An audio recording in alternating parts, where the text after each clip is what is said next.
when I wrote down at that restaurant, I wrote down the names of all the animals and what the instruments they were supposed to play, and I forgot. And if they were a boy or a girl. And if they were a boy or a girl. And I forgot to put down the rabbit. I couldn't believe it. It was just amazing. And we'd gone through this entire process with her sending me all these things, and Mona did not realize the rabbit was there.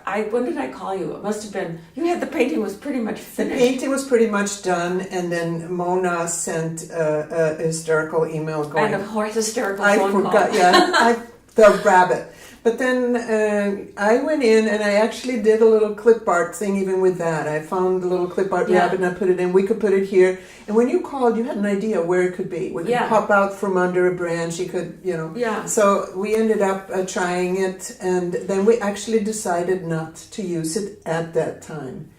It later ended up me doing a little spot rabbit that we did put on a branch. Now here's the thing about that is that this kind of mistake was a good one, because if I had had the rabbit from the beginning, to me that parade would have been cluttered because I would have tried to fit that rabbit in.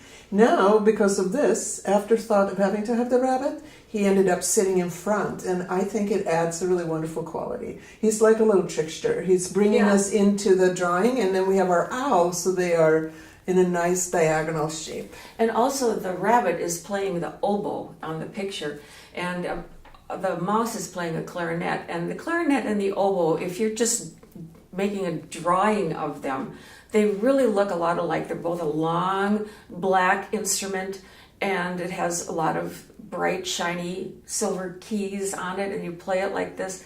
The only thing and they're really different. There's all kinds of physics that makes them sound completely different, but they really look a lot the same. And when you see the rabbit from the side, you can see the little tiny mouthpiece that the oboe has as compared to the large mouthpiece that a clarinet has. And the clarinet you play like this. And the oboe you play like that. Yeah, and that's an important topic actually, because all the instruments had to be authentic.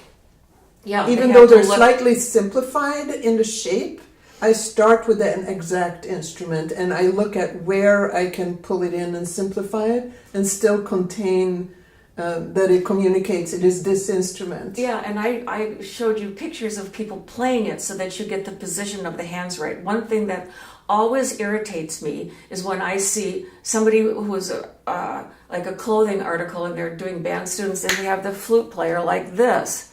Because the flute's not played like that. The flute goes off on this side.